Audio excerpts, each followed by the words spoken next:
Pronto. Agora que está vermelho, diz a tecnologia da informação, denominada de Meet, que está gravando.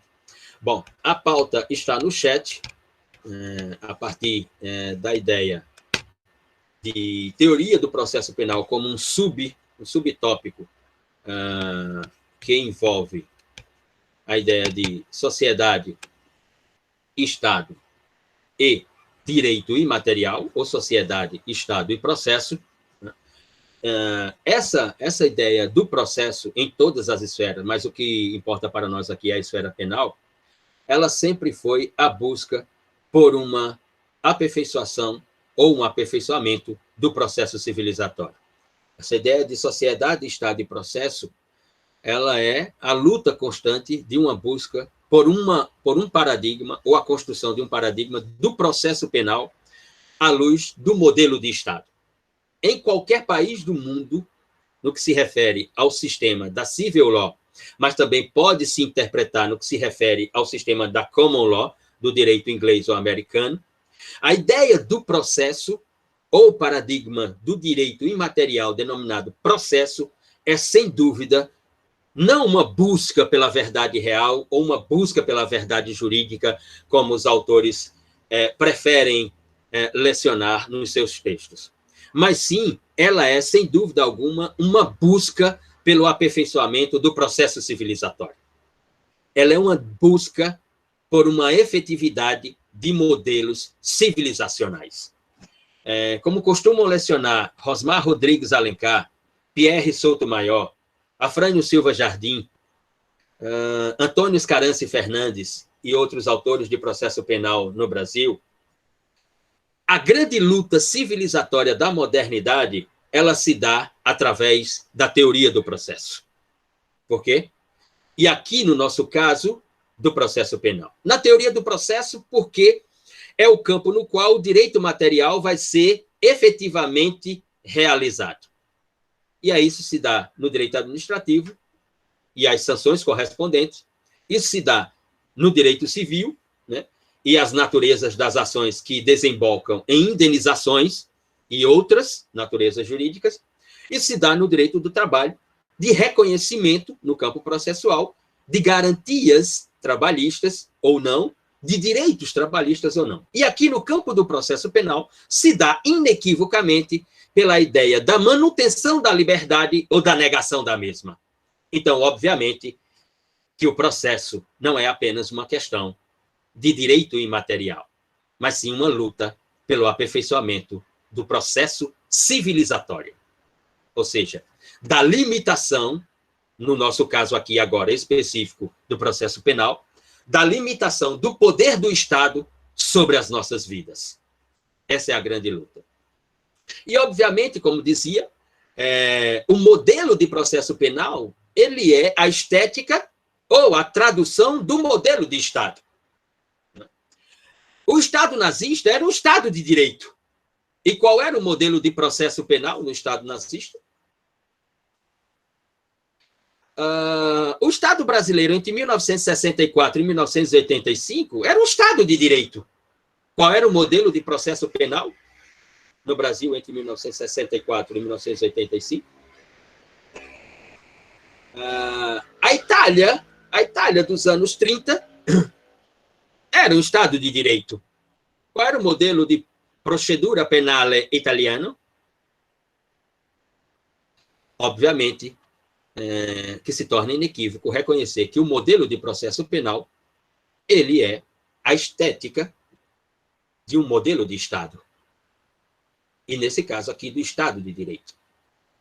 E, obviamente, com os acontecimentos da Primeira Grande Guerra e da Segunda Grande Guerra, mas não só eles, mas também a expansão napoleônica, porque não nos esqueçamos, o iluminismo, o iluminismo que faz surgir todas essas prerrogativas, e aqui no campo especificamente penal, nós devemos essa herança ao pensamento iluminista, ao pensamento da sociedade moderna, a ideia de garantias individuais, a ideia de direitos fundamentais de categoria individual e depois social, né? A ideia de racionalidade na produção legislativa e na decisão judicial, e tantas outras construções nós devemos ao pensamento iluminista, né?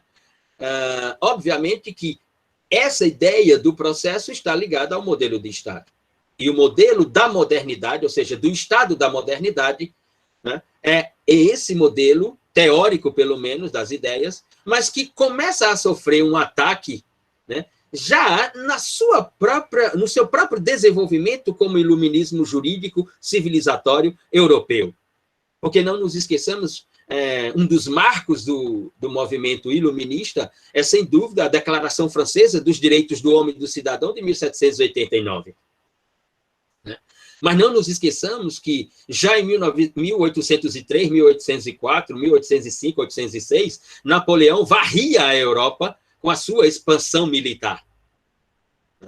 A ponto de que a família real da coroa portuguesa, a família real que colonizava o Brasil e tinha, portanto, o Brasil como propriedade, ela vem parar no Brasil, deixando Lisboa exatamente por um dos motivos, a expansão napoleônica.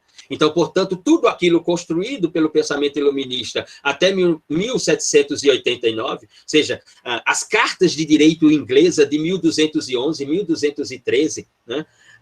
As declarações de direitos do desenvolvimento da modernidade, como a Bill of Rights e outras declarações, a declaração de João Sem Terra na Inglaterra, enfim, todas aquelas lutas e conquistas, em 1803, 1806, elas estavam sendo fulminadas por uma expansão napoleônica. Depois, no início do século XX, com a Primeira Guerra Mundial. Depois veio o período fascista, nazista, Itália e Alemanha no Ocidente, e o Japão no Oriente, e consegue definitivamente sucumbir à ideia de direitos fundamentais, de garantias individuais, de declaração de direitos, e, portanto, de racionalidade da produção legislativa e da decisão judicial. Então, depois de tudo isso, o modelo de Estado se tornou o Estado constitucional de direito. E nós estamos num Estado constitucional de direito, do ponto de vista formal. Saímos de um Estado de direito formal para um Estado constitucional de direito ainda formal. Ah, Luciano, mas o direito constitucional é um direito material.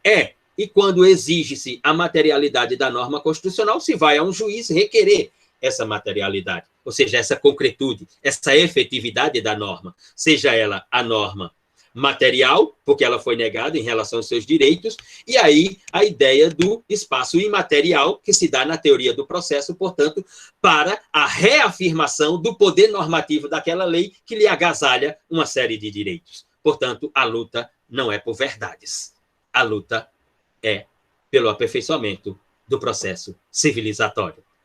A verdade é uma argumentação no campo processual ou imaterial do direito, digamos assim. É nesse sentido. Então, à luz do Estado constitucional de direito, nós notamos, inequivocamente, a ideia de incompatibilidade de uma ideia do processo com a ideia do próprio direito. Vou aqui me socorrer, e vou me socorrer ipsiliter, digamos assim, né, para essa ideia de incompatibilidade entre a estrutura processual e os direitos fundamentais, ou o paradigma dos direitos fundamentais. Porque aqui vos pergunto, o que são os direitos fundamentais?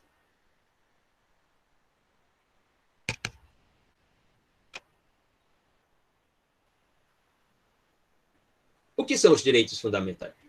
Já passaram ou estão passando pela disciplina de direito constitucional?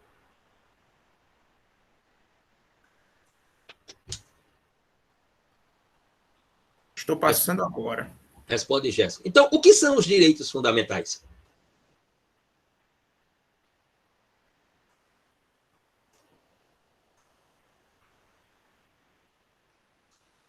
Pessoal? Estão dormindo? Estão dormindo? Estão dormindo? Arthur. São direitos mínimos inerentes a qualquer indivíduo. E que são positivados na ordem constitucional. Que são positivados nas normas constitucionais. Muito bem. Mais alguém? Alguém consegue me construir uma definição de direitos fundamentais em 1 minuto e meio? Eu posso lhe atribuir 20 pontos. e você vai ter concluído essa disciplina e poder fazer assim para mim. Ó, Luciano, vá para casa do caralho.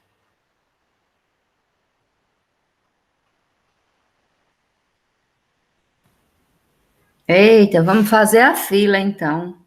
Eu Vamos vou lá. logo ser a primeira. Se não for da frente, há de ser o de atrás, né, não? Uhum. São 11h29 no meu relógio. Certo, né? Então, aí a questão dos direitos fundamentais, todos aqueles, né, que diz respeito à própria sobrevivência, quer seja na questão da sociedade, quer seja na questão da individualidade. Joana, eu quero um conceito, não uma descrição do que são os direitos. Um conceito, uma definição jurídica, uma definição jurídico-científica do que são os direitos fundamentais. Qual é o conceito? Certo, eu ia começar. Ah, então vamos lá. A partir da descrição, não é? A questão da importância. E se a gente for pegar dentro da própria Constituição, né?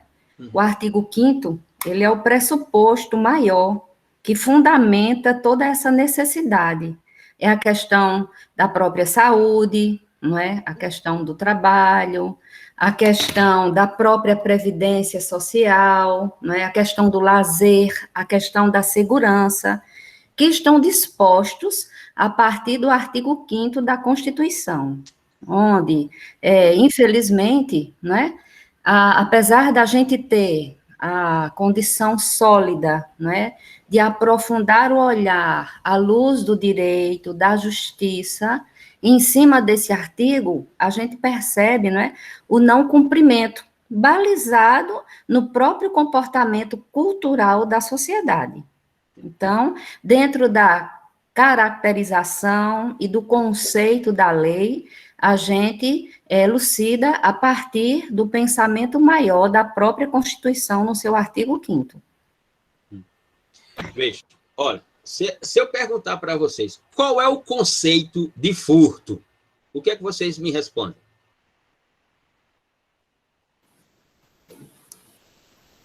Subtrair coisa alheia móvel. Subtrair, vírgula, para si ou para outro, vírgula, coisa alheia móvel com valor econômico, 2 pontos. Esse é o conceito de furto. Se eu perguntar qual é o conceito de roubo, vocês me dirão, subtrair, vírgula, para si ou para outro, vírgula, coisa alheia móvel, vírgula, mediante grave ameaça ou violência. Esse é o conceito. Nota que quando falamos de direitos fundamentais, conceituar se torna muito mais difícil. Esse é o primeiro ponto. Há dificuldade de conceituação dos direitos fundamentais. Segundo, eles não nascem na Constituição. A Constituição não tem nada a ver com direitos fundamentais. Os direitos fundamentais são originários das declarações de direitos, como na Inglaterra, como nas colônias americanas, e como no direito internacional público. Eles são declarações de direitos. Então, os direitos fundamentais são eles que dizem o que são os direitos fundamentais. Eles próprios, os direitos fundamentais, dizem o que são direitos fundamentais. Ou seja, a ideia de contraditório, a ideia de ampla defesa, a ideia de plenitude de defesa, a ideia de devido processo legal, a ideia de produção de provas lícitas, não é matéria constitucional. É matéria de declaração de direitos, são matérias políticas que a Constituição normativizou nos seus corpos. Faça a seguinte reflexão. Tire o artigo 5º da Constituição e seus 77 incisos e os seus parágrafos. O que é que sobra da Constituição?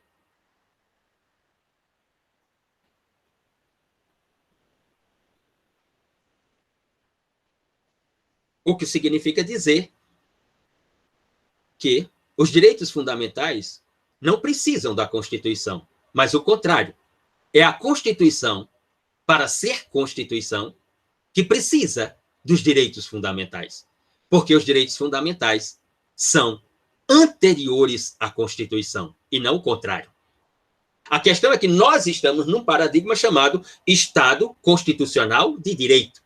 E que, portanto, essas declarações de direito previstas nos tratados internacionais que hoje que hoje não se chama mais declarações de direito, mas se chamam tratados de proteção e defesa dos direitos humanos, por causa de quê? Por causa de tudo que aconteceu na expansão napoleônica, na Primeira Guerra Mundial, na Segunda Guerra Mundial, com a decadência do direito natural, o pensamento europeu teve que inventar uma expressão chamada direitos humanos. E mais ainda, inventou uma expressão chamada Sistema Internacional dos Direitos Humanos, que aqui na América nós tivemos que criar o Sistema Interamericano de Direitos Humanos através de tratados, como o Tratado de São José da Costa Rica, como o Tratado de Direitos Civis e Políticos americano, ou interamericano. Então, os direitos fundamentais, e aqui algumas pessoas até definiram, mas note que não é provável, não é provável construir um conceito de direitos fundamentais falando durante 2 minutos, 3 minutos, 4 minutos. Mas aqui muita gente chegou aqui para não ser, para tentar ser o mínimo racional. Diz Alana, o conjunto de direitos mínimos necessários na tutela da dignidade humana. O próprio conceito colocado aqui por Alana, que é um conceito de indefinição dos direitos fundamentais e não de definição. Por quê? Porque eu pergunto para você, o que é dignidade humana? Qual é o conceito de dignidade humana? Veja que eu construo um conceito de direitos fundamentais sobre um conceito que é inconceituável. O conjunto de direitos mínimos necessários na tutela da dignidade humana. O que é dignidade humana? Por exemplo, hoje nesse país, dignidade humana para 110 milhões de pessoas é ter o que comer uma vez por dia. Isso é dignidade humana. Para outros, para alguns youtubers, né, dignidade humana é ter, 8 milhões de seguidores no seu Instagram. Então, o que é a dignidade humana? O professor Niklas Luhmann escreveu um texto chamado Os Direitos Fundamentais como Instituição. É o que eles são. Os direitos fundamentais são uma instituição que legitima o direito constitucional e a teoria das constituições, ou as teorias da Constituição. A Constituição jurídica, a Constituição política, a Constituição cultural, a Constituição normativa, etc, etc. Se tirarmos os direitos fundamentais da Constituição, ela se torna um esqueleto vazio. Por quê? Porque nós trataremos dos principais mecanismos de evolução do processo civilizatório fora da Constituição, e não na Constituição. Porque nós vamos tratar de direitos fundamentais sociais, alimentação, moradia, saúde, trabalho, fora da Constituição, nos tratados internacionais. Se formos tratar de liberdade, e aí tudo que está ao entorno da liberdade, devido processo legal, contraditório, ampla defesa, plenitude de defesa, devido processo legal, produção de provas lícitas, etc, etc, trataremos fora da Constituição.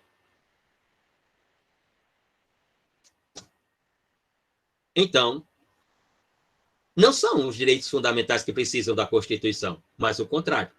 É a Constituição que necessita enormemente para ser Constituição e, portanto, ser um modelo de Estado, porque onde há Estado, há Constituição, onde há Constituição, há um modelo de Estado.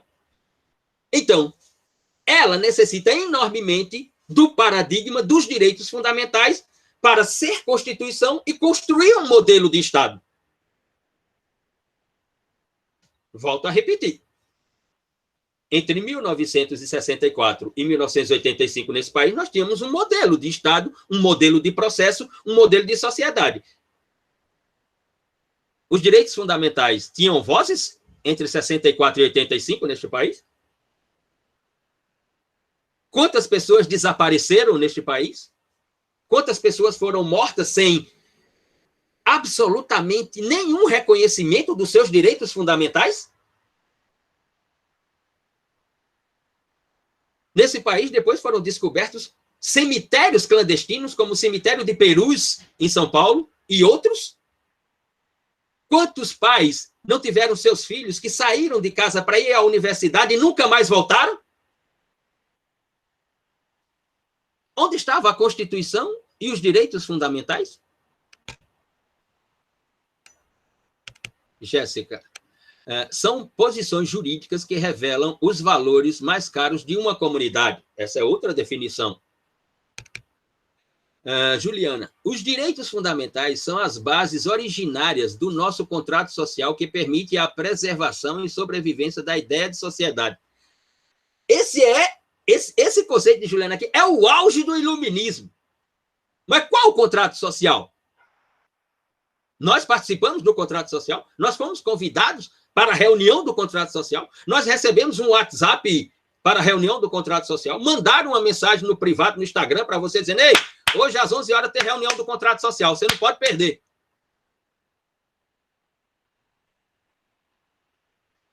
Os direitos fundamentais, vou só sair um pouco da ordem penal, como, por exemplo, o direito à alimentação.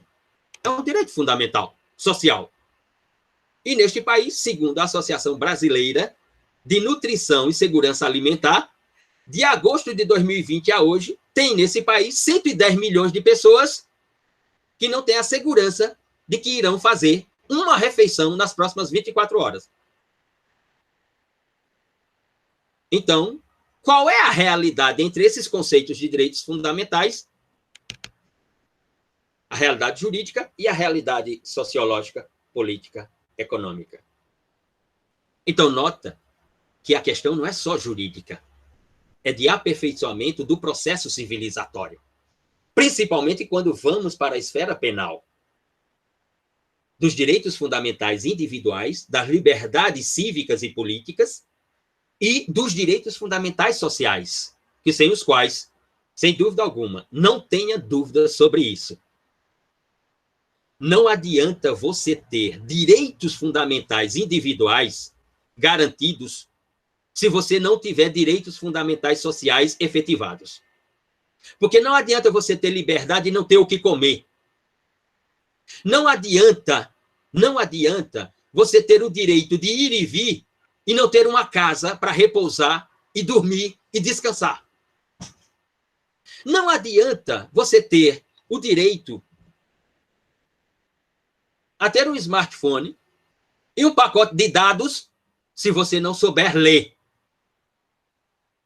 Aí você vai ter que mandar áudio, porque você não sabe ler. A luta é civilizatória. Deixa eu ver outros conceitos aqui, para irmos à frente. Depois de Juliana, Arthur, são um rol de direitos mínimos garantidos pela nossa Constituição.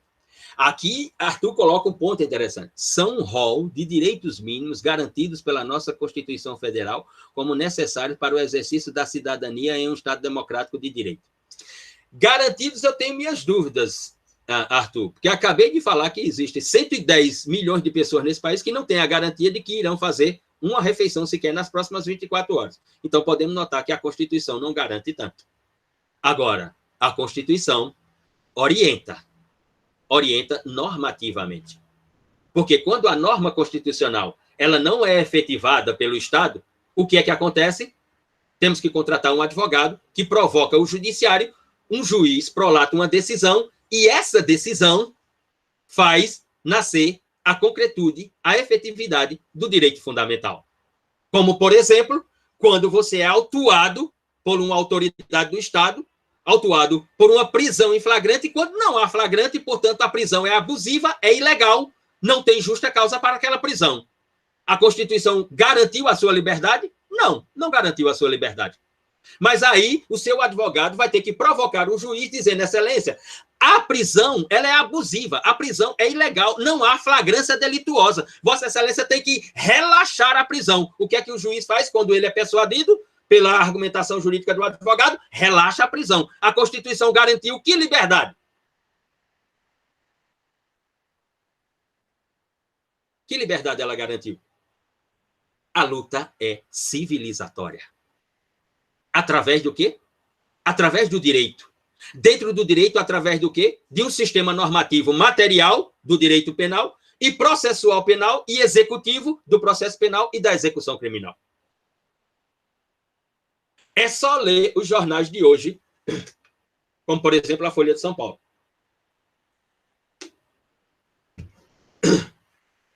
O Estado de São Paulo instaurou para a Polícia Militar aquele sistema de câmara ver tudo, 24 horas. O policial está em autuação, o policial está em serviço. Então, ele usa uma câmara. Ela não pode ser desligada durante as horas que ele está em serviço. Um ano depois da utilização desse mecanismo de autuação policial, qual é o resultado da pesquisa da própria Polícia Militar do Estado de São Paulo?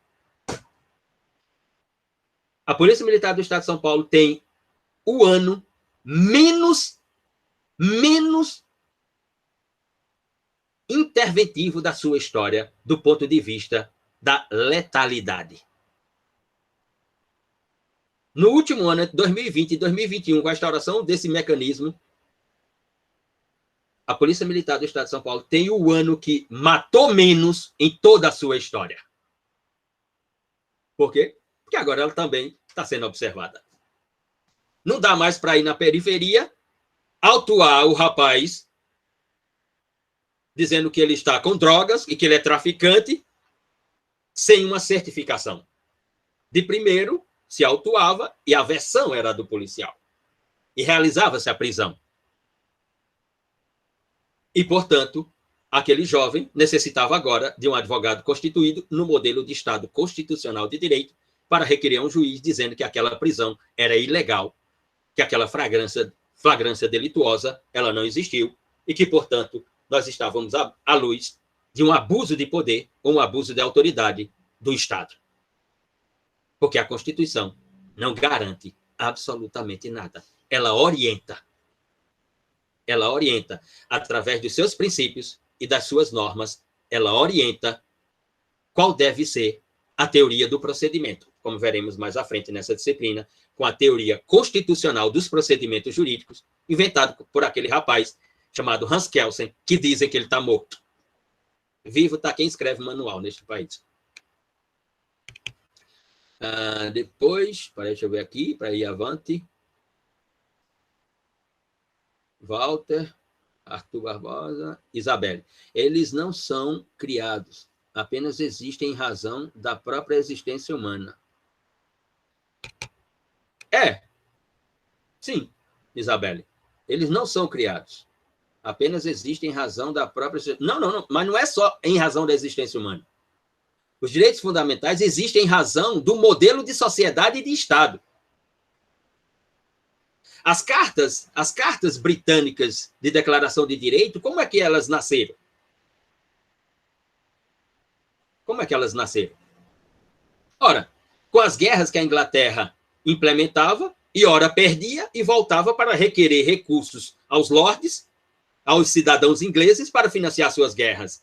Os cidadãos ingleses e os lords começaram a dizer o quê? Opa, vamos exigir determinados direitos para podermos contribuir com a coroa britânica para as suas guerras. E aí começaram a nascer, como, por exemplo, a Declaração de João Sem Terra. Vou dar recursos para a coroa britânica. Entretanto, quero que a rainha se comprometa com esses direitos que nós temos. Então, não é só uma questão humana, é uma questão de teoria da sociedade e do Estado. Como disse Tobias Barreto, só para termos uma ideia, só para levantarmos aqui uma questão realística, como escreveu Tobias Barreto na Escola do Recife, fulminando a ideia de direito natural. A ideia europeia de direito natural. Nós nascemos com direito à vida, com direito à liberdade, com direito à propriedade. E em 1864, quando ele chega na Faculdade de Direito, numa aula de direito, o que é que Tobias Barreto faz? Quando o professor começa a dizer que nós somos liberais, do ponto de vista político, de John Locke, econômico, de Adam Smith, jurídico, de Tocqueville, americano, etc., etc., e que todos nós somos liberais e, portanto, sujeitos de direito, Tobias Barreto olha para o professor e pergunta assim: professor, como nós somos liberais e sujeitos de direitos? Se no nosso país a Constituição legitima a escravidão, professor. Na nossa Carta de 1824, tem uma cláusula que diz que um homem pode comprar outro, desde que o outro seja de determinada cor, professor. Como é que nós somos liberais e sujeitos de direito, professor? Se eu ando pelas ruas do Recife e noto que determinadas pessoas são pessoas e sujeitos de direitos, e outras são rés, coisas, mercadorias. E essas outras, professores, que são rés, coisas, mercadorias, são sempre negras, professor, e não brancas. Então, obviamente, que os direitos fundamentais, eles são a tradução de um modelo de sociedade e de Estado numa luta civilizatória. Porque a Constituição não acabou neste país com a Constituição. Ou a escravidão não acabou neste país com a Constituição, mas sim com uma lei infraconstitucional, e não com a Constituição. Veja que os direitos fundamentais, naquela situação, não tiveram efetividade alguma. Mas isso não é uma particularidade brasileira. É só olhar para o outro lado da América. A Constituição americana é de 1787. A abolição da escravidão nos Estados Unidos, no país da liberdade, ela só acontece 90 anos depois, em 1865, com a 13ª emenda. Os americanos viveram um Estado constitucional escravagista durante 90 anos. Nós vivemos um Estado constitucional escravagista de 1824 a 1888. No caso americano, é só assistir o documentário 13ª emenda, que está lá na Netflix, para você notar se os negros foram agasalhados com seus direitos fundamentais pela Constituição americana, ou se eles continuaram, mesmo depois de 1787, como propriedades de determinadas pessoas brancas. E onde estavam os direitos fundamentais? Onde estavam as cartas da Virgínia, as cartas da Filadélfia? Onde estavam as cartas da Geórgia? Que em nenhum momento levantaram a ideia de direitos fundamentais para pessoas negras.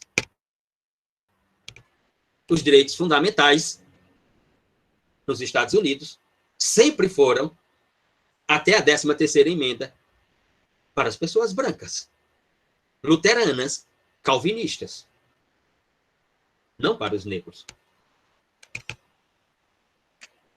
Deixa eu ver aqui, peraí. Até porque o Estado nazista também tinha Constituição. Claro que tinha Constituição. Aliás, o Estado nazista detonou a Constituição de Weimar, que era uma Constituição... A Constituição brasileira tem muito da Constituição de Weimar, antes do nazismo. Ian, professor, mas como os direitos fundamentais podem ser algo extrínseco ao que está positivado na Constituição, se fora dela não encontramos nada que os defina? Como? A questão dos direitos fundamentais não é uma questão de definição, porque eles são uma instituição, como disse Luhmann. Qual é a definição de direitos humanos? Bobbio escreveu sobre isso. Os direitos humanos são direitos fundamentais? O que é que Bobbio escreveu na Era dos Direitos? Não se faz necessário definir ou conceituar os direitos humanos, mas sim efetivá-los. Ora, efetivar os direitos é efetividade da evolução do processo civilizatório, através do direito, de um sistema jurídico, do reconhecimento da efetividade ou da força normativa desse sistema jurídico. Não se faz necessário conceituar, diz Bobbio, mas sim realizá-los. A questão dos direitos fundamentais é essa. Não precisamos aqui ficar elocubrando sobre os direitos fundamentais, porque, como disse Luhmann, ele é uma instituição. Mas sim faz-se necessário exigir a sua efetividade, exigir a sua força normativa, já que eles foram retirados dos tratados internacionais e colocados dentro da Constituição. Então, eles precisam ser efetivados, porque essa Constituição é a que dá vida ao Estado Constitucional de Direito. E se essa Constituição que dá vida ao Estado Constitucional de Direito não faz com que os direitos fundamentais sejam efetivados, nós temos que exigir essa efetividade. E como é que se dá a exigência dessa efetividade? Através do campo processual e não do campo material do direito. através do campo processual, administrativo, civil, do trabalho e penal. No nosso caso aqui, penal. E quando essa efetividade se dá, ocorre-se, portanto, o aperfeiçoamento e a evolução do processo civilizatório. Quando eles são negados pela própria estrutura do processo penal, no nosso caso aqui, nós temos uma involução do processo civilizatório. Olhe para o Brasil. Olhemos para o Brasil. O que é que aconteceu nesse país nos últimos 5, 6 anos em matéria processual penal? Vou dar um exemplo concreto, como dizem os portugueses, para sairmos dessa teorética. Uma investigação que inicialmente era legítima, essa é a minha interpretação, uma investigação denominada de Lava Jato, foi denominada pela própria corporação do Ministério Público Federal de Lava Jato, uma investigação que inicialmente era legítima, porque investigava casos de corrupção e casos que transcreviam casos existentes. Perfeito. Essa investigação utilizou por 235 vezes o mandato coercitivo. O que é que diz o Código de Processo Penal sobre mandato coercitivo? O que é que diz a lei material sobre mandato coercitivo? O que é que diz a Constituição sobre mandato coercitivo? Que a autoridade estatal poderá emitir um mandato coercitivo para ouvir uma pessoa, seja ela investigada ou indiciada, desde que ela se recuse à primeira intimação. Em linhas gerais, é o que diz. O que é que os personagens dessa investigação faziam? Não mandavam um comunicado para ouvir fulano de tal e dizer assim, olha, fulano de tal, quarta-feira, na Polícia Federal, às 11 horas, o delegado tal precisa lhe ouvir. Quando o senhor chegar lá, será esclarecido sobre o que ele pretende lhe ouvir, o senhor poderá ir com o advogado do senhor, etc. Não fazia isso, que é o que diz a Constituição. Fazia o quê? Já enviava o mandado coercitivo com a força policial e trazia o camarada. O Supremo Tribunal Federal teve que fazer o quê? Tomar uma decisão dizendo que a utilização do mandato coercitivo por aquele modus operandi da Polícia Federal à luz de uma investigação era inconstitucional. Ali, aquela decisão do Supremo Tribunal Federal fez o quê? Renasceu o processo civilizatório nessa particularidade jurídico-processual de natureza investigativa. Porque, da forma como o mandado coercitivo estava sendo utilizado, não poderia ser utilizado, porque ele negava a estrutura normativa constitucional e processual penal, consequentemente, ele negava o processo civilizatório. A taxa de letalidade foi uma das mais baixas. Exato, foi o que eu falei, da Polícia Militar, da história, é a mais baixa da história. Na Polícia Militar do Estado de São Paulo. Por quê? Por causa da câmarazinha que agora tem que estar nas autuações. Para saber o quê? Para saber se a autuação é legal ou não por parte do policial. Porque, como diz o professor Jorge Douglas Price, argentino, da Universidade de Comal, na Patagônia, o policial é o primeiro personagem do mundo do direito. O policial é o primeiro personagem do sistema jurídico, do sistema do direito, a afirmar ou negar direitos humanos com a sua autuação. Se a sua autuação é constitucional, ele afirma os direitos humanos de Jorge Douglas Price. Se a sua atuação é abusiva, é ilegal, não tem justa causa, ele nega os direitos humanos, automaticamente ele nega o processo civilizatório.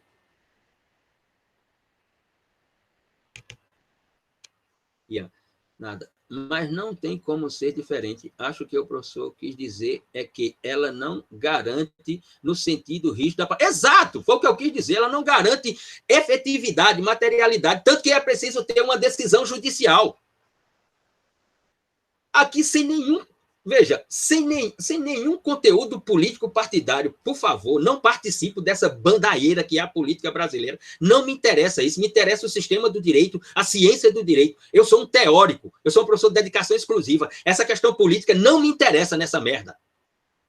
Alguém ficou 580 dias preso por uma decisão de um juiz suspeito e impedido.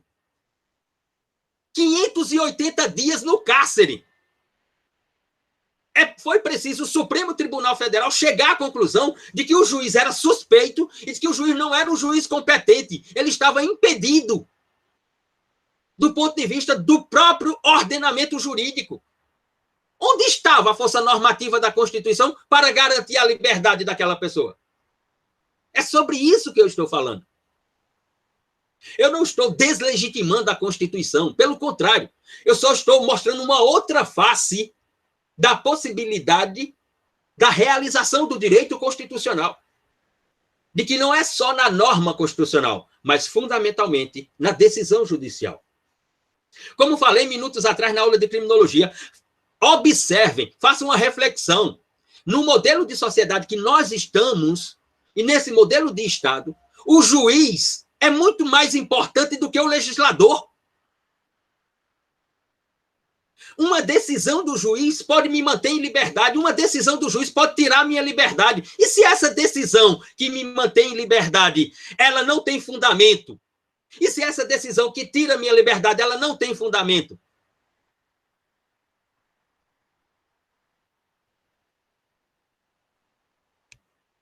Quer que eu dê exemplos concretos? Vamos fazer exemplos concretos. Não vamos nem para a questão nacional. Peguemos aqui a gloriosa Paraíba. A gloriosa Paraíba.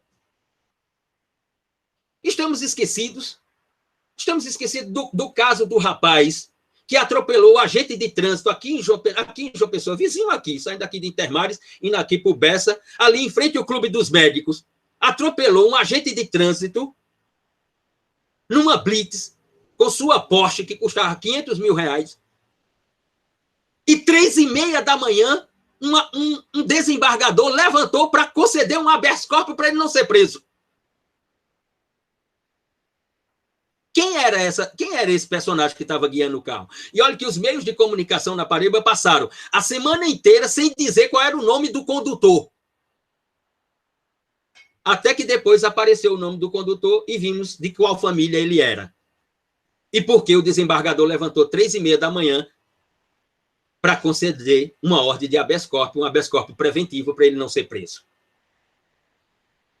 Isso acontece com todos que se envolvem em ações daquela natureza?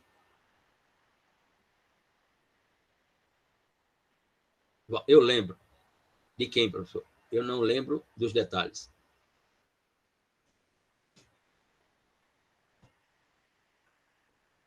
Se sou eu, o desembargador vai levantar 3h30 da manhã para atender meu advogado, para conceder uma decisão em habeas corpus que mantém a minha liberdade? Você tem a ideia de que se fosse você, o desembargador levantaria 3h30 da manhã para analisar um pedido de habeas corpus do seu advogado?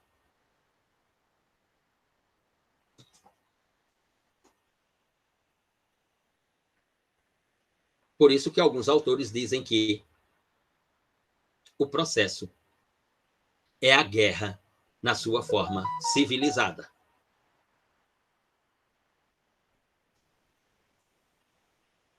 É nesse sentido. Com certeza não, de Pedro, ele nem sonharia. E Alana, aconteceu em minha cidade também, o juiz levantou cedinho para liberar o filho que atropelou uma moça. Ele vai querer me mandar, ninguém vai querer me mandar para a cadeia se o meu advogado incomodar ele 3h da manhã. Voltemos. É sobre isso. Não confundam garantias, efetividades e orientações. No campo que nós estamos, no campo do processo penal, observaremos aqui que é um campo das orientações. A Constituição, ela orienta como deve ser o processo penal. Ela não garante o que vai ser o processo penal. Ela apenas orienta. Ela diz para os personagens que estão no processo penal, ou seja, o órgão acusador, a defesa técnica e o juiz Estado, ela diz para esses personagens, e agora com a previsão que virá daqui a pouco do projeto de lei 8045/2010, dos direitos da vítima, então, órgão de acusação, defesa técnica, juiz Estado ou Estado juiz e vítima, para esses personagens, a Constituição orienta como deve ser o processo. A Constituição apenas orienta como deve ser o processo. Ela não garante como vai ser o processo penal.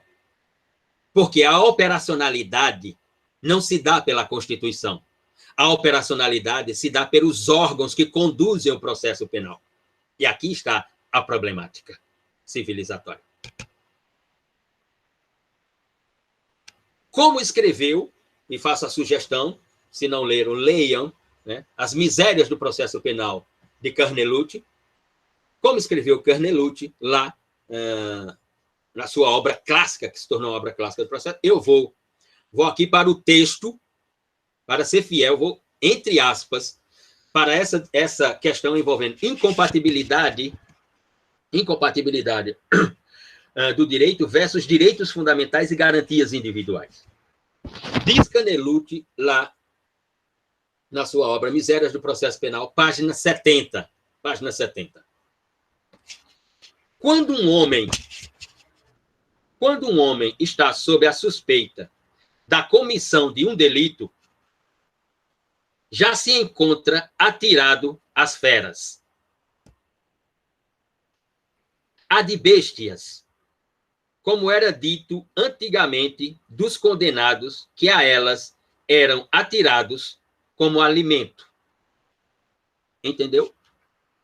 Houve uma época no processo que quando alguém era acusado de um crime, sem nem ter uma sentença, já era atirado a determinadas bestias para servir de alimentos para essas bestias.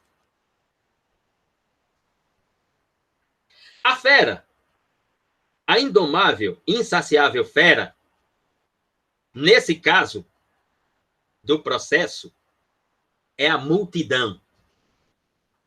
O artigo da Constituição que nos traz a ilusão, veja, não sou eu que estou falando, é Carnelucci, e parece que ele entende alguma coisa de processo penal. Entendia alguma coisa sobre processo penal. Diz Carnelucci. O artigo da Constituição que nos traz a ilusão de garantir a incolumidade do acusado é praticamente inconciliável com um outro que sanciona a liberdade de imprensa. Direitos fundamentais em matéria penal, em matéria de liberdade cívica e política, é incompatível com outra previsão da Constituição que ele está dizendo, que é a liberdade de imprensa. Por que é que no Brasil, programas como o de Datena, como aquele rapaz aqui da Paraíba, aí de Campina Grande, tem um senhor que apresenta um programa aí, se não me engano, na TV Arapuã, em Campina Grande, ao meio-dia, que é um programa policialesco. Aqui em João Pessoa tem um outro, chamado Samuca. Lá no Amazonas, pela Rede TV, tem aquele chamado Siqueira. Em São Paulo, na Bandeirante, tem Datena. Depois de uma reportagem nesses programas, qual é o juízo que a sociedade faz sobre aquela pessoa? Que ela é inocente ou que ela é culpada?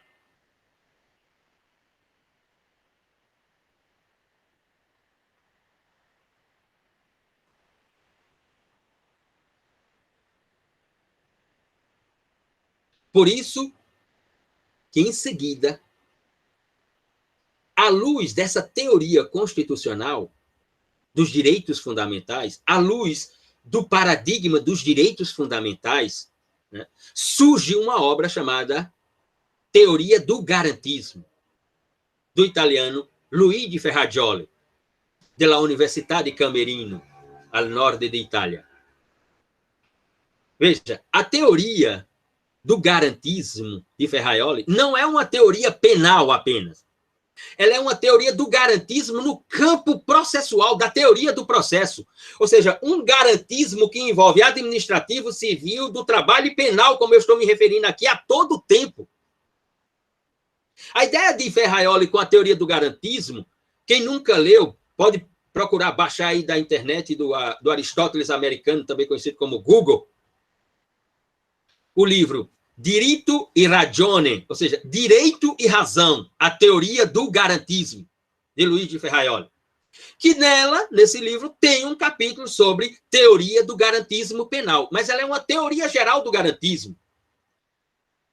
Ou seja, de que o Estado, em determinadas matérias, por exemplo, em determinadas matérias, o Estado só poderá judicializar a questão quando ele esgotar a via administrativa.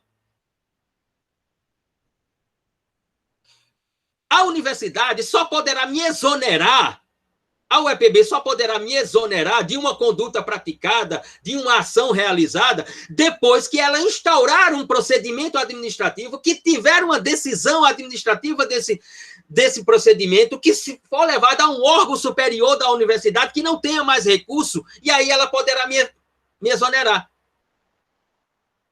Mas não chegar a dizer assim, você está exonerado, Luciano. Sobre o garantismo é isso. Quando nós chegamos na esfera penal, o que é que diz Luiz de Ferraioli sobre a sua teoria do garantismo? A teoria do garantismo é uma iniciativa teórica de luta pela efetividade das garantias individuais do imputado. Imputado aqui significa do investigado, do indiciado, do réu, a partir lá da investigação criminal. Existe uma teoria do garantismo penal dentro da teoria do garantismo diritto e ragione, direito e razão, de Ferraioli, para o quê? Para se lutar o tempo inteiro para quando houver procedimentos investigativos, decisões cautelares, decisões definitivas ou de mérito, essas decisões, elas sejam a tradução de um reconhecimento das garantias individuais do ser humano livre na sociedade moderna. Se elas contrariarem aquele capítulo da Constituição sobre cada categoria de garantia individual, essa decisão não pode prevalecer. Exato, Jéssica. Uma categoria de verdade, como diz Sara lá no seu texto. Uma categoria de verdade. Quando nós temos a efetividade e a concretude das garantias individuais e dos direitos fundamentais, e veremos aqui a diferenciação entre o que é direitos fundamentais, o que são direitos fundamentais e o que são garantias individuais, a partir, inclusive, das construções constitucionais americanas, veremos aqui nessa disciplina daqui a pouco. Quando nós temos, através do processo, uma decisão que efetiva essas garantias individuais e esses direitos fundamentais, nós temos a construção de uma verdade civilizatória. É o que nós temos.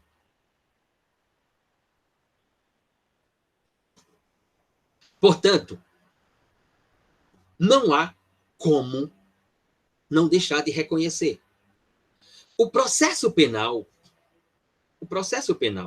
ele só será civilizatório se ele tiver uma estrutura garantista.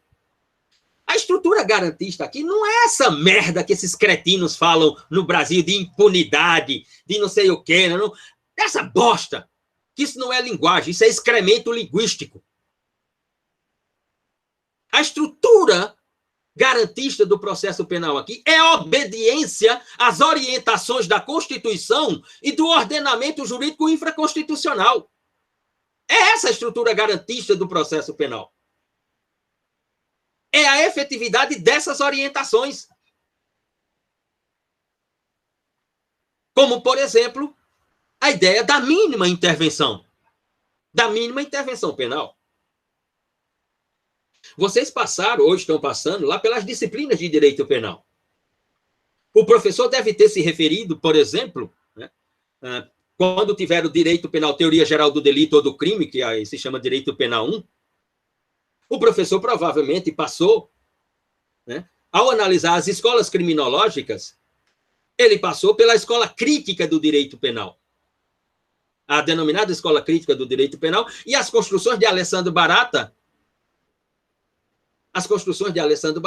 que ficaram conhecidas, inclusive, como um princípio penal constitucional não explícito na Constituição, mas que foi parar nos tratados internacionais, que é a mínima intervenção penal ou a intervenção penal mínima. Não tiveram isso em direito penal? Não é mesmo?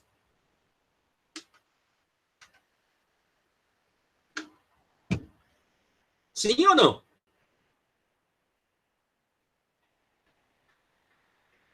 Sim ou não? Não estudaram a escola crítica do direito penal de Alessandro Barata? E que se tornou um princípio penal constitucional implícito à Constituição, porque ele foi parar nos tratados de proteção e defesa dos direitos humanos?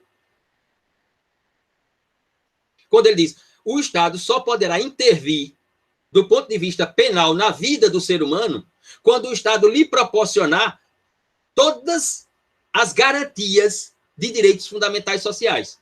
Como, por exemplo, quando o Estado lhe proporcionar direito à educação, à saúde, moradia, aperfeiçoamento profissional com um sistema escolástico profissionalizante. Quando o Estado lhe proporcionar tudo isso e você, mesmo assim, vier a delinquir, aí o Estado poderá utilizar o ius puniendi contra você.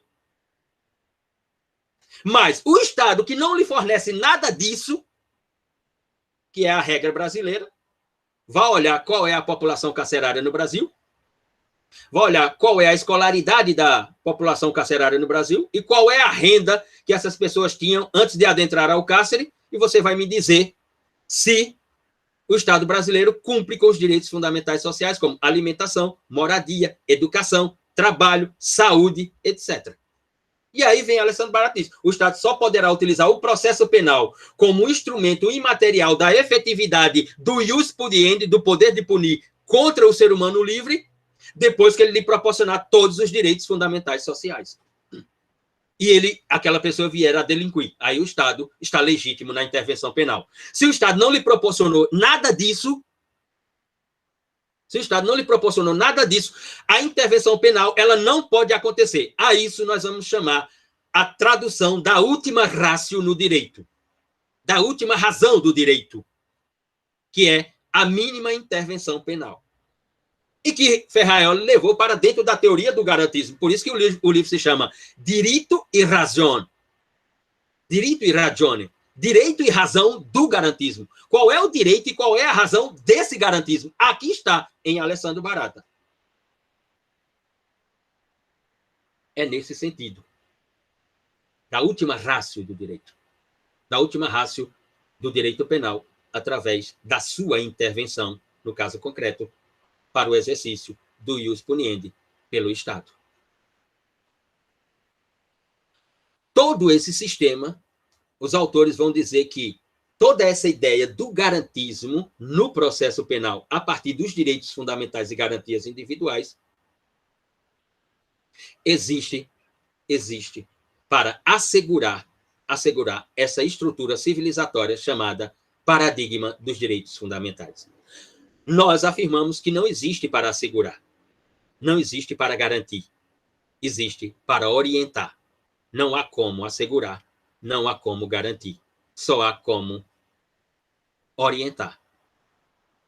E quando nós falamos de orientar, obviamente, é à luz de toda a estrutura material do direito e imaterial do próprio direito processual. Porque é a ideia entre a ideia penal, de um lado, e do outro lado, o exercício da pena para a efetividade do direito penal através do processo. Mas para isso é preciso observar a estrutura normativa.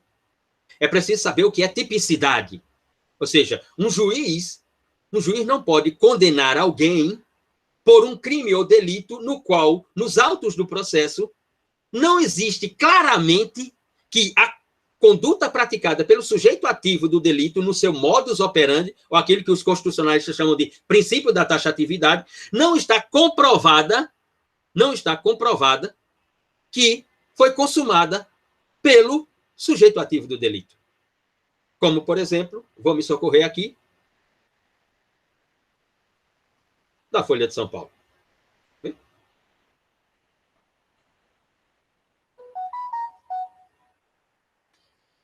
Reportagem da Folha de São Paulo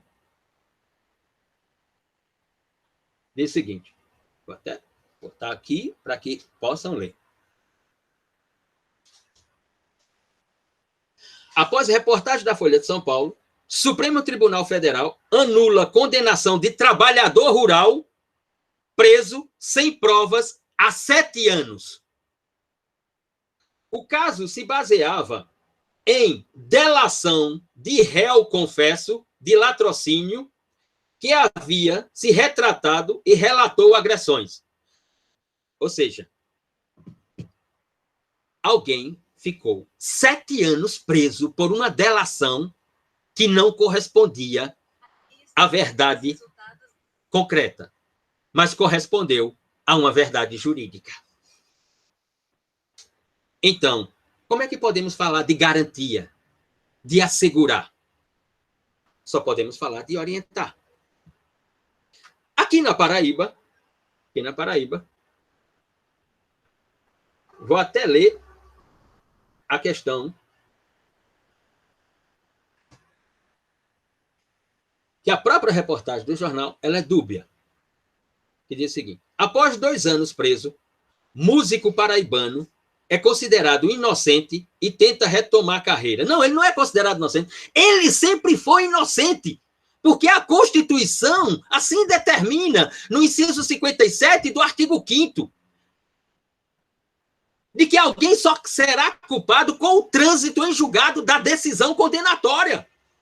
A decisão aqui foi de primeira instância e agora ela foi reformada. Me prenderam e não explicaram. Ficou em segredo de justiça. Ele foi absolvido das acusações de roubo e associação criminosa após a justiça considerar o reconhecimento fotográfico subjetivo e testemunhas que confirmaram que Heverton estava em uma festa na noite do crime. O Ministério Público recorreu da decisão.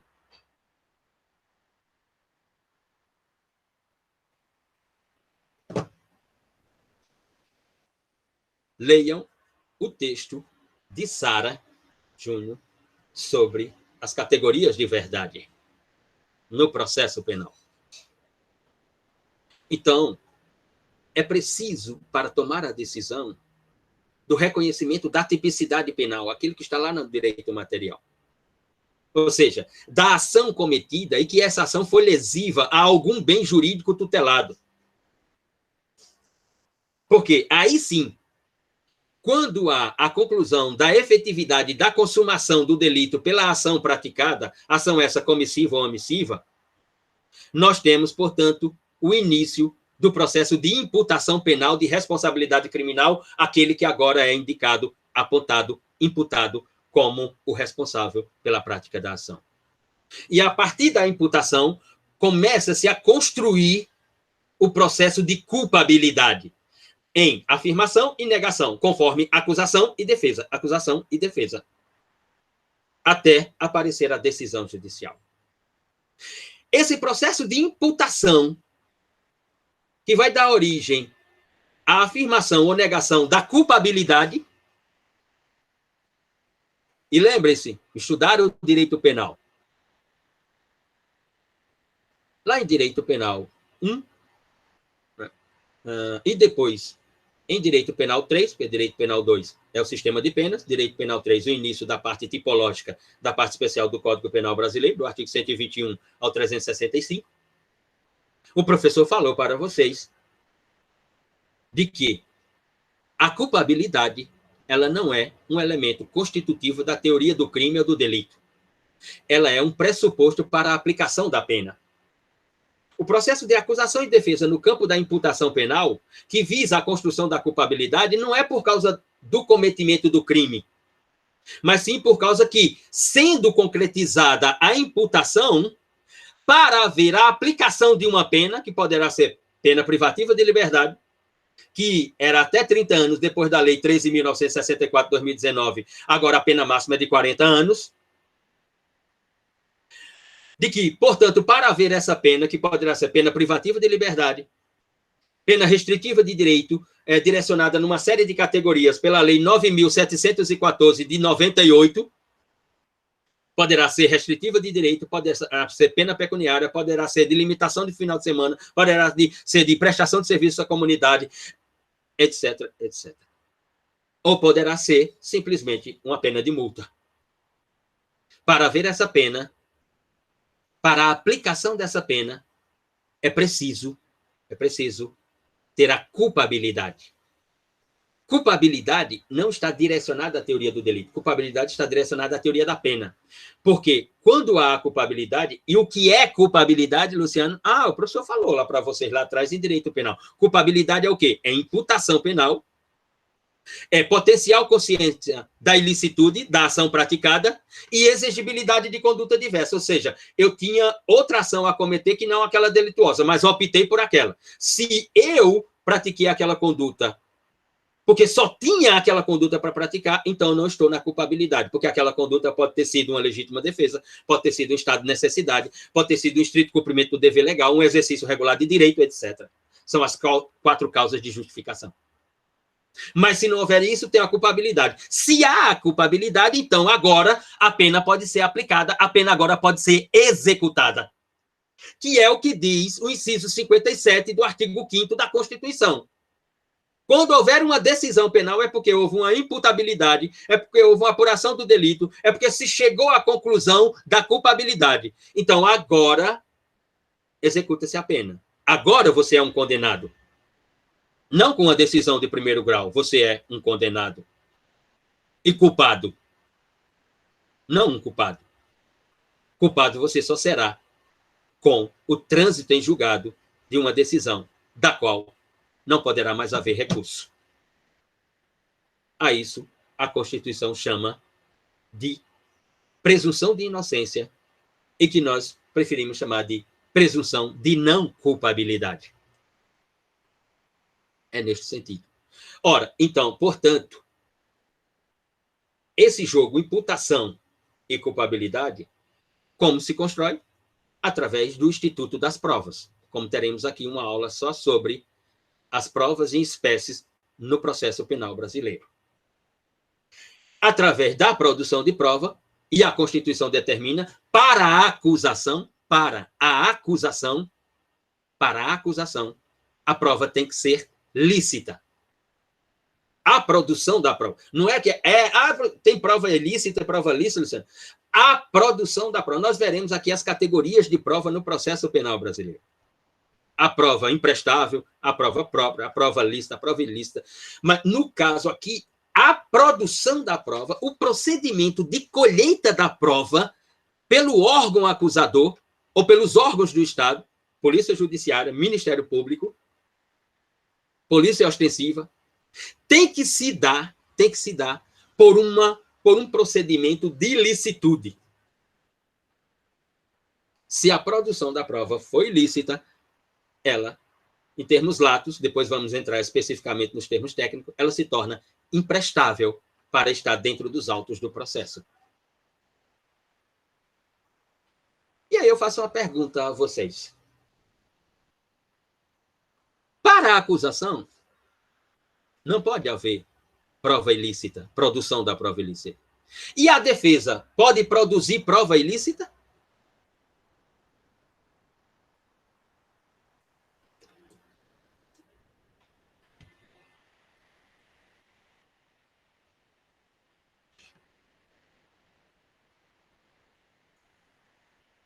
A defesa pode produzir prova ilícita?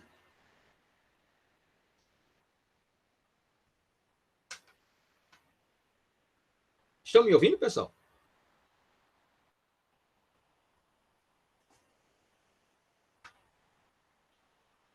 Me ouve? Me parece que sim, não é? Quando ela for com relação ao réu, aí ela pode produzir aí uma prova ilícita. Mais alguém? Me escuta, professor? Diga, Larissa.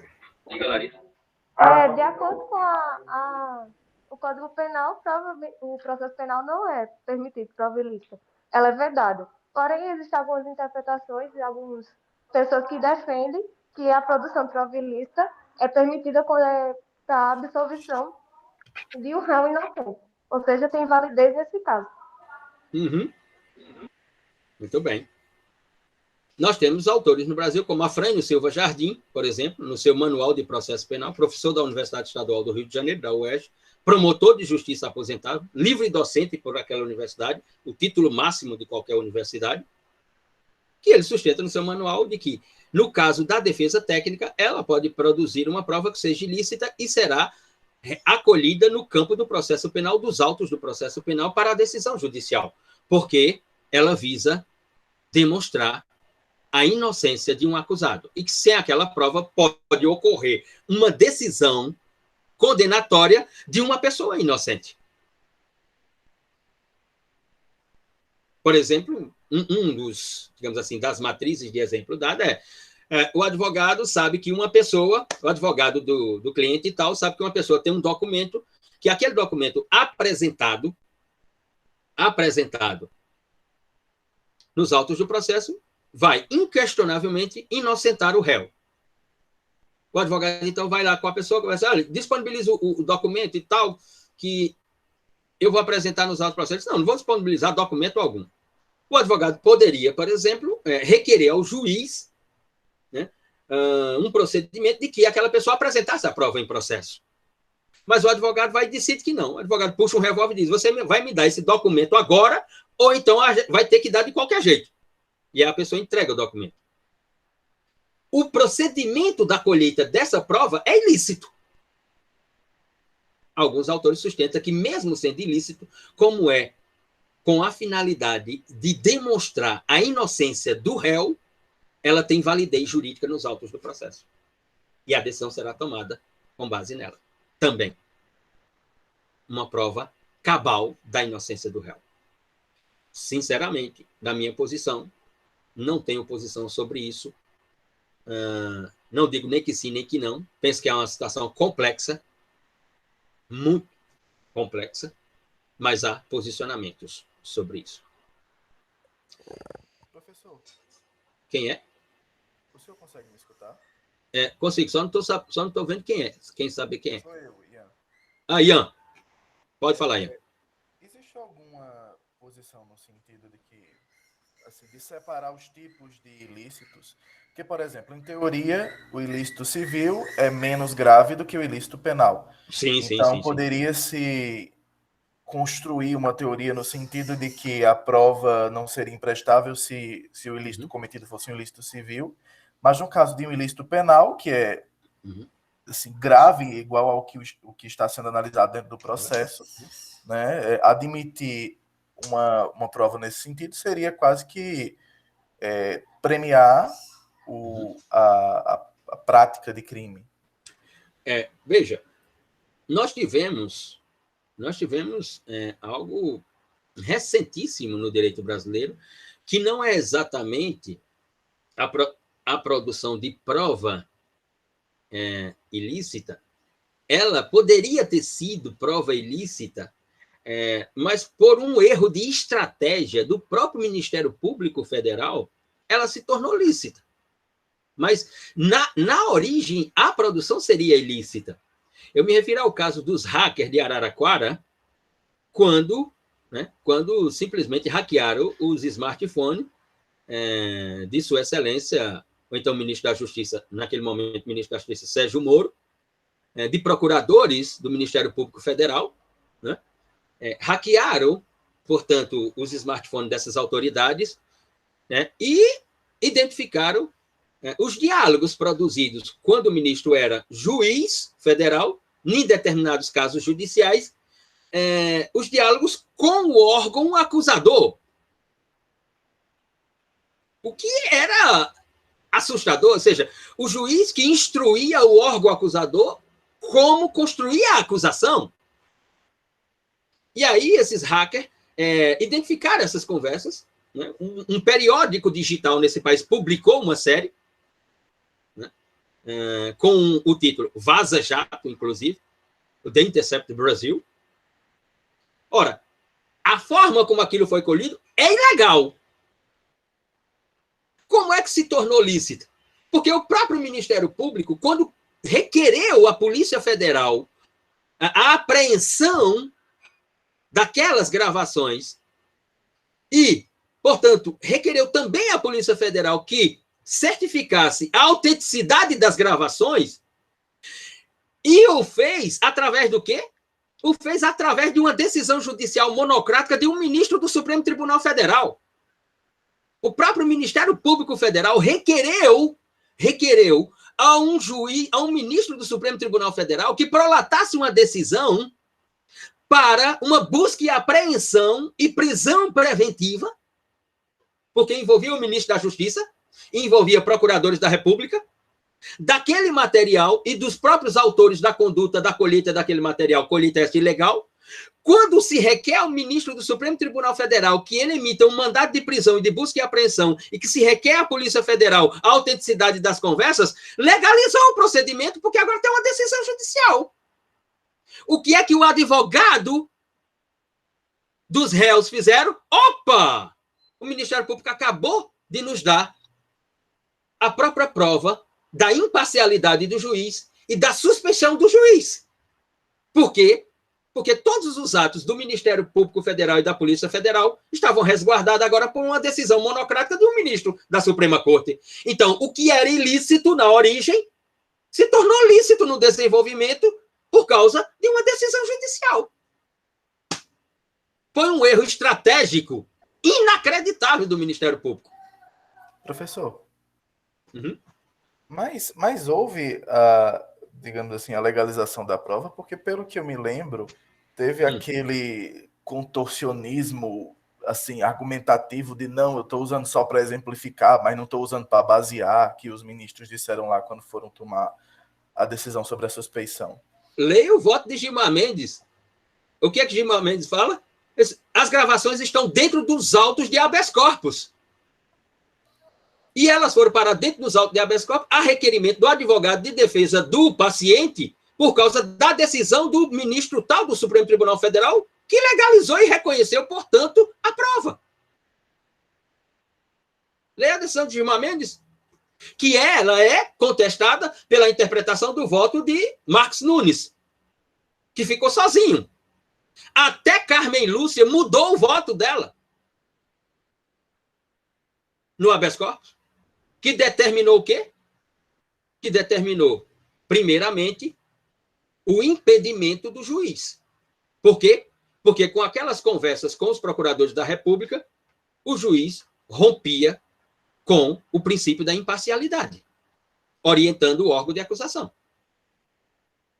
Então, a primeira questão decidida pelo Supremo Tribunal Federal foi sobre a incompetência da 13ª Vara da Justiça Federal em Curitiba, em primeiro plano, por uma questão jurisdicional, de competência e jurisdição, porque os crimes haviam sido cometidos em Brasília.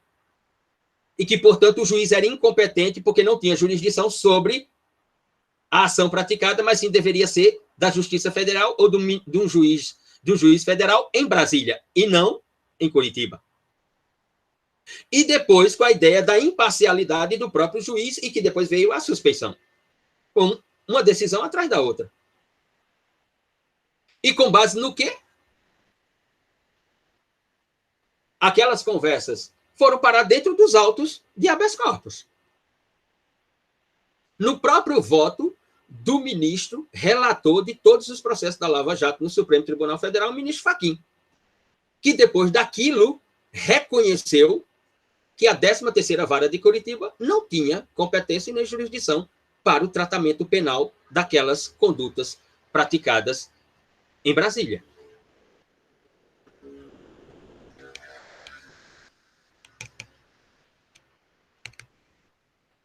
Por quê? O processo penal é a instituição material ou imaterial. Aí aqui, de um lado, eu tenho a acusação. Do outro lado aqui, eu tenho a defesa. Aqui embaixo, eu tenho o órgão julgador. O Estado juiz. Quando falamos de acusação, estamos falando de procedimento. Ou seja, quando falamos de acusação, estou falando de procedimentos investigativos, ou seja, categorias de investigação criminal, que elas são orientadas pela Constituição, pelo próprio Código de Processo Penal.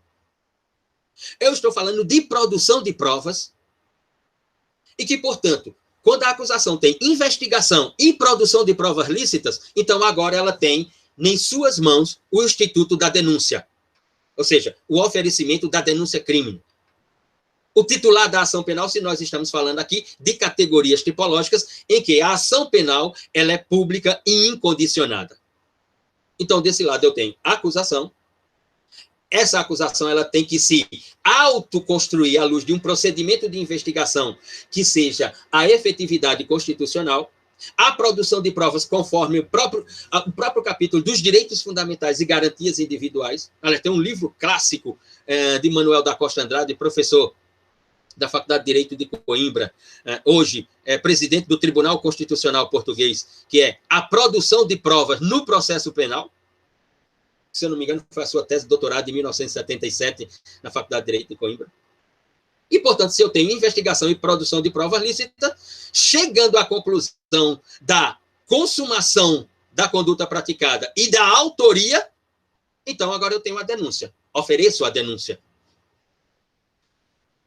Oferecida a denúncia, o Estado juiz vai decidir pelo recebimento da denúncia ou indeferimento da denúncia. Ou seja, o Estado juiz vai se convencer, vai ser persuadido ou não, em sendo persuadido, obviamente, em sendo persuadido, deixa eu olhar aqui o chat, em sendo persuadido, vai receber a denúncia. Em não sendo persuadido, tem outras opções. Ele pode desqualificar a denúncia, dizendo que o cometimento do delito não é aquele, conforme está narrado na denúncia, mas em função das narrativas que tem nos anexos do próprio inquérito policial ou de outras peças, o cometimento do delito é outro, e não exatamente, não é naquela forma qualificada, mas é sim na sua forma simples, e receber a denúncia. Ou ele pode indeferir a denúncia. Do outro lado, eu tenho a defesa técnica. O trabalho da defesa técnica é construir a dialética, inicialmente construir a dialética, porque a acusação vem dizendo que a autoria está comprovada, de que a consumação foi efetivada, realizada, e que as provas determinam tudo aquilo.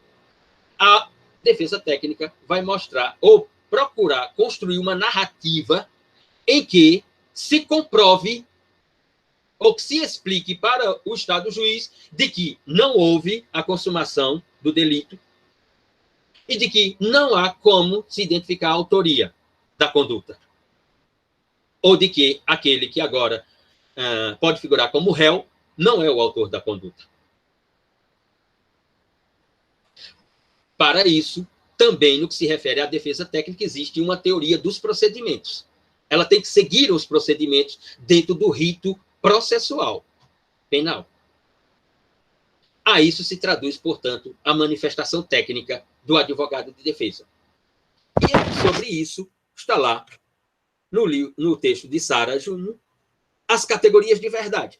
Assim como a acusação constrói a sua verdade direcionada ao que o Estado juiz pode tomar como decisão ao final do processo, que é a sentença penal condenatória. Mariana levantou a mão. Ok, Mariana, assim que eu concluir, pode falar. Assim como o órgão acusador está lá com a sua ideia de acusação, buscando a prolação da sentença penal condenatória para o exercício do ius puniendi pelo Estado, a defesa técnica está aqui construindo uma verdade para evitar que o juiz Estado prolate essa decisão condenatória. E sim, que ele prolate uma decisão penal absolutória. A luta aqui é por construções de verdades. Quais são essas categorias de verdade? Lá no texto de Sara, ele enumera essas categorias de verdade. E aí nós podemos debater qual o sentido de cada categoria de verdade trazida lá no texto. E qual é a que efetivamente se comprova nos autos do processo. Mariana? Bom dia, prof. Você está me ouvindo? Perfeitamente. Bom, a dúvida era justamente sobre esse artigo do professor Sala Júnior que o senhor enviou. Logo no início, e praticamente no decorrer de todo o texto, ele parte de um conceito de epistemologia da passeidade. Assim, eu imagino que essa expressão tenha sido cunhada pelo próprio autor, porque nunca topei com ela antes. Inclusive, eu tive uma certa dificuldade de compreender. Eu sei a formulação, eu queria só que o senhor confirmasse ou não, diante do que a gente já tinha falado anteriormente. Exato. a epistemologia da passeidade seria abrir mão de uma pretensa busca pela verdade, e a aula passada a gente já falou sobre verdade real, verdade jurídica, e o professor também trata disso, e a gente também viu que o curso do processo é um negócio bem João e Maria, né? É uma apanhada de migalha de pão, de rastros, e tem essa tentativa de reconstituição, e nesse ínterim tem um telefone sem fio, as informações se perdem entre inquérito, não sei o que, e vai e volta, Ministério Público e advogado, e sobre essas informações perdidas, encontros e desencontros, é que o juiz vai embasar a sua sentença, que também seria justamente isso. Na minha cabeça, a epistemologia da passeidade seria essa teoria do conhecimento, que diante do decurso de tempo, né? Porque enquanto o fato acontece, enquanto o fato vai ser julgado, pode passar semanas, meses, anos, a gente sabe que tem a morosidade do judiciário, claro. Essa também é uma mazela do sistema brasileiro. Então, pelo que eu entendi, o professor basicamente está afirmando que é impossível que a versão final corresponda a uma realidade lá de trás, justamente essa passeidade. Passeidade seria o tempo passado, né? Uhum. Então, é isso. Mariana, pelo seu contributo interpretativo, que é irretocável, você tem 4 pontos. Ai, professor, muito obrigada. 4 pontos, porque é exatamente Sim. isso. O que Sara procura construir ali é uma ruptura epistemológica com os conceitos de verdade real e verdade jurídica. De que isso nunca houve na ideia do processo em nenhuma parte do mundo, não é no Brasil, não. Ele não está fazendo uma crítica ao processo penal brasileiro, não. Ele está fazendo uma crítica à teoria do processo penal ocidental. E ele utiliza uma expressão que é originária mesmo, ele inventa uma expressão. Mais do que isso, ele inventa um conceito epistemológico sobre verdade, que ele vai chamar de passeidade. É o que eu sempre falo aos estudantes, desde lá do P1. É o que eu falo aos estudantes do P1 lá, de teoria da argumentação jurídica, de criminologia, ou do P2, quando me colocam para lecionar direito penal, teoria geral do delito. Vocês têm que inventar linguagem. Porque senão nós vamos estar falando sobre a mesma coisa. Por exemplo, daqui a pouco, ou se já não tem, quando um juiz se apropriar desse conceito de Sara sobre verdade epistemológica da passeidade, ela se tornará uma realidade do direito processual penal. E esse paradigma de verdade jurídica e verdade real, ele sucumbirá definitivamente. Aliás, já tem construções e construções com outros nomes para negar a ideia de verdade real e de verdade jurídica. Por exemplo, tem autores que chamam de ficção, a ficção da verdade real. Ele deu um nome científico, ele explicou o que é essa passeidade através da palavra epistemologia. O que é epistemologia? Qual é a etimologia da palavra epistemologia? Epistemologia é a ciência que diz o que é ciência. No caso do direito, um conceito de verdade para dizer o que é a verdade do processo penal. A verdade do processo penal para Sara é uma verdade do passado e que ela é irreconstituível. Por quê? Porque a própria palavra já está dizendo. O processo penal tem como objeto um fato. É fato. Ou seja, aconteceu. Ou seja, ele surgiu, se desenvolveu e se concluiu. E quando ele se conclui, é que aparece o processo penal. E não quando ele está sendo praticado, quando ele surge, que ele está em desenvolvimento. Ora, o que Sara fez para a ideia de verdade no processo penal é o que esse autor fez no direito penal.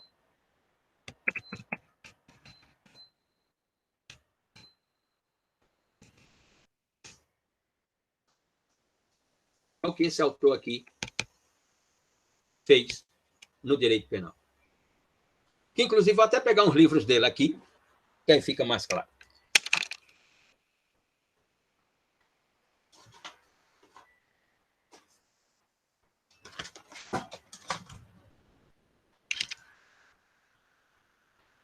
O que Sara fez no processo penal é o que o professor Gunter Jacobs, da Universidade de Bonn, na Alemanha, faz em livros como nessa coleção, que são 10 volumes, como nesse, Sociedade, Norma e Pessoa, ali é Ciência do Direito e Ciência do Direito Penal, aqui é Teoria e Prática da Intervenção Penal, e assim por diante. Quando Jacobs simplesmente faz a provocação ao pensamento jurídico. que vou fazer a vocês aqui. O artigo 121 da parte especial do Código Penal protege o quê?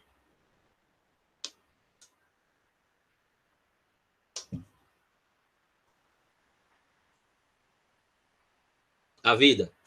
O direito à vida. A vida. Como o artigo 121, a tutela da vida, como o artigo 121 protege a vida, se quando ele é aplicado não há mais vida? Quando alguém é condenado por homicídio, não existe mais vida. Então, o artigo 121 realmente protege ou ele orienta que não se deve praticar homicídios?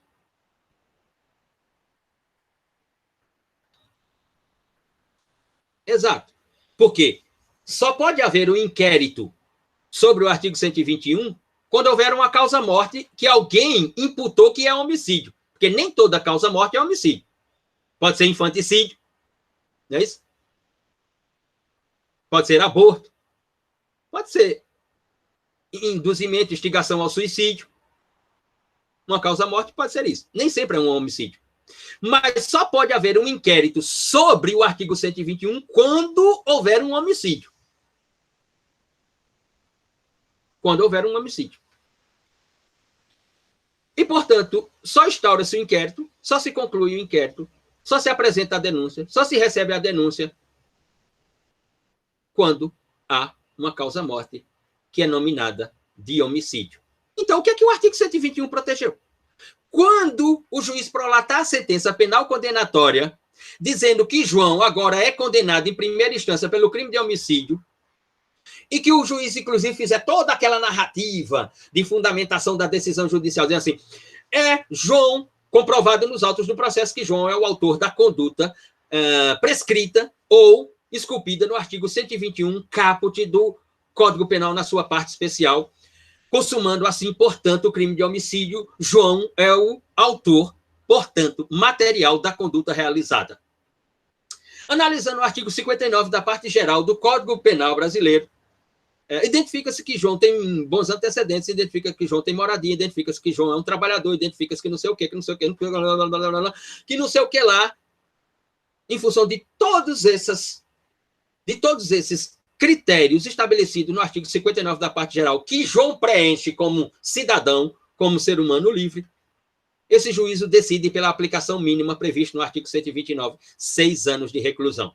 Portanto, iniciando o cumprimento da pena privativa de liberdade no regime semiaberto. Professor. Então... Diga, Lucas. Desculpe, diga. Perdão por atrapalhar. Não, eu que peço desculpa. Mas então a teoria mista adotada como finalidade da pena seria uma forma de mitigar essa incidência de forma irregular? Lucas, faço a sugestão a você. Vai aí no Google, né, no Aristóteles americano, procure uma obra de 1878, publicada em 1884, de Tobias Barreto, chamado Menores e Loucos e o Fundamento de Punir. Que você seguramente vai chegar à conclusão de que esse debate sobre fundamentos e finalidade da pena é uma farsa. A pena não tem fundamentos e nem tampouco finalidades jurídicas, por um detalhe elementar. Ela não é um instituto jurídico, ela é um instituto político. Como é que um instituto político pode ter finalidades ou fundamentos jurídicos? Por exemplo, é a pergunta que Tobias Barreto lança no final do texto. Eu não quero dar spoiler, mas vou ter que dizer. Qual é o fundamento jurídico da guerra? Quais foram os fundamentos jurídicos que Hitler encontrou para fazer guerra com a Europa e o mundo? Quais foram os fundamentos jurídicos da expansão nazista na Europa e que tinha como finalidade em todo o mundo? Quais eram os fundamentos jurídicos que Hitler encontrou para a guerra? A pena, ela é um instituto político dentro do direito. Ela é uma intromissão política no direito. Ela não é um instituto jurídico. Então, sobre fundamentos e finalidades, eu posso encontrar qualquer um para ela. Eu posso dizer que ela é pura retribuição, ela é castigo, ela é punição. Eu posso dizer que ela é ressocialização, que ela busca a reintegração do apenado à sociedade, mesmo sendo esse apenado nunca tendo participado da sociedade, porque, em regra, ele é semi-analfabeto, em regra, ele não ganhava nem meio salário mínimo. Então, de que porra de sociedade ele participava? Como diz o professor Miguel Reale Júnior. Como dizia Miguel Reale Júnior nas suas aulas no Largo de São Francisco nos anos 90. Luciano, ô gêniozinho, como é que tu vem falar de ressocialização, Luciano? Quando aquele que é o apenado nunca foi socializado. Como é que a pena vai ressocializar quem nunca foi socializado, Luciano? Perguntava Miguel Reale Júnior. E eu tinha que responder. Desculpa, professor. Tem sentido. Então, como é que eu posso falar de ressocialização como finalidade da pena? Vai olhar a população carcerária brasileira, vai olhar onde ela mora. Por exemplo, aí em Campina Grande tem algo que é inacreditável. É a negação do processo civilizatório nessa cidade. Como é que em Campina Grande o poder público deixou que em torno do Serrotão se criasse um bairro? Sabe quem é que mora no Serrotão? Lá no bairro do Serrotão, ao lado do presídio, do complexo jurídico Raimundo Asfora, do complexo penitenciário Raimundo Asfora. A maior parte da população ali, primeiro, aquele bairro começou a se formar com mulheres que tinham seus filhos presos no Serrotão, com avós que tinham seus netos presos no Serrotão, com pessoas que tinham seus familiares presos no presídio, na penitenciária, e o bairro começou a se formar. O bairro, a origem do bairro, que eu nem sei, e aí, Walter, minha tia, pronto, Walter, você pode me atualizar nisso. Tem linha de ônibus do Serrotão para a cidade, tem um circular de transporte público, tem um posto de saúde, um posto de saúde no Serrotão, tem uma escola municipal, estadual no Serrotão, hoje. Eu tive um projeto de extensão aí, coordenado por três estudantes. Não, desculpa, 4 estudantes do CCJ, que era de assistência jurídica gratuita lá no Serrotão, e era feito no prédio da Associação Comunitária, uma vez por semana, sob orientação dos trabalhadores advocatícios de... Eu acho que ele não está mais no CCJ, como é que é o nome dele? Ele era um advogado à época, isso era 2017, 2018. Era Ivan, eu acho que é Divan. Enfim, não estou lembrado. Se eu lembrar o nome, eu me refiro. Nós ouvíamos as narrativas das pessoas. Eu perguntava com a senhora, por que a senhora mora aqui e veio parar como? Meu sobrinho está cumprindo pena aqui no complexo, aqui na prisão. E eu tenho uma amiga de longa data que o filho dela também compra. Ela veio parar aqui, veio morar aqui, eu também vim e tal. Eu dizia, a senhora mora aqui, a senhora desce lá para a cidade de Campina Grande como? Ela é de mototáxi. Eu disse, não tem uma linha de ônibus? Ela disse, não tem uma linha de ônibus.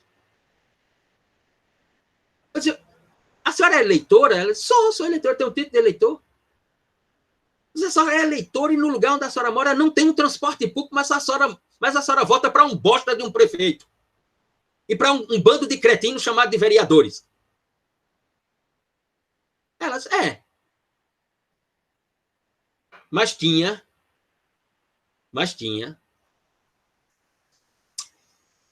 o que sempre o Estado brasileiro oferta à maior parte das pessoas desse país. Tinha uma unidade da Polícia Militar. Um posto da Polícia Militar tem. Como diz meu amigo Luiz Geraldo Santana Lanfred, desembargador pelo TJ de São Paulo, Luciano, o primeiro direito social que o Estado apresenta ao cidadão brasileiro é uma viatura da Polícia Militar.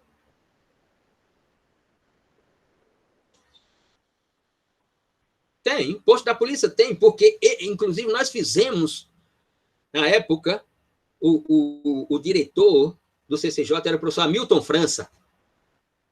À época, nós fizemos uma convenção com a Polícia Militar, com a Superintendência, com o batalhão da Polícia Militar em Campina Grande, para podermos montar, antes de irmos para o prédio da Associação Comunitária, as primeiras semanas nós ficamos no posto da Polícia Militar.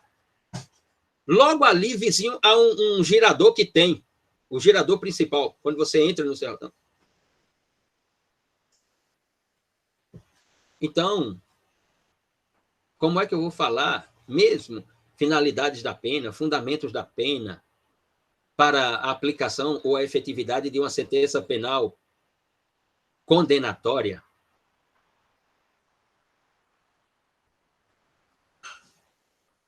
Não vejo grande sentido, mesmo naquela ideia mista, né, da finalidade da pena. Aquilo é argumentação. Como se referiu Mariana no texto de Sara, que eu coloquei a doutrina de Jacobs. O artigo 121 não protege nada, o artigo 121 orienta. Ele é um orientador de que homicídio nesse modelo de sociedade não é aprovado. Por quê? Porque homicídio em outros modelos de sociedade já foi civilizatório. Matar já foi civilizatório. Vai estudar a sociedade espartana. Matar na sociedade espartana, quando você estava no exército, para conquistar territórios e riquezas, era civilizatório. As guerras gregas. Na modernidade, não.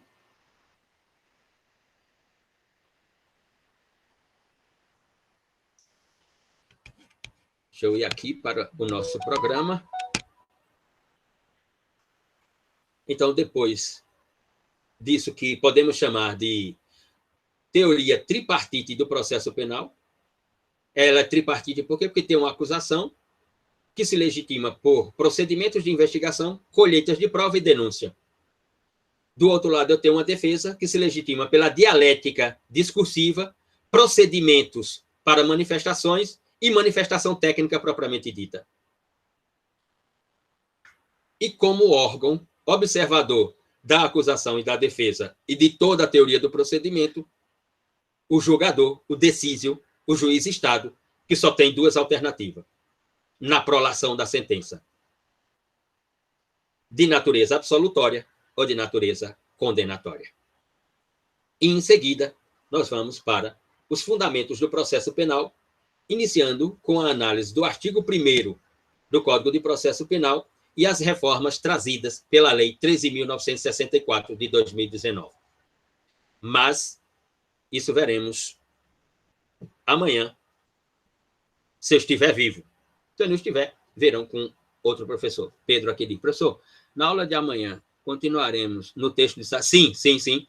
Na aula de amanhã, vamos para a análise normativa do texto do Decreto 3689 de 1941 e algumas reformas construídas pela Lei 13.964, de 2019, e faremos aqui uma leitura e um debate, ouvirei vocês sobre o texto de Sara, que ainda é sobre a verdade. Então, uma boa tarde a todos e todas, e espero, vemo-nos amanhã. Desculpe, se tiverem perguntas, fiquem à vontade.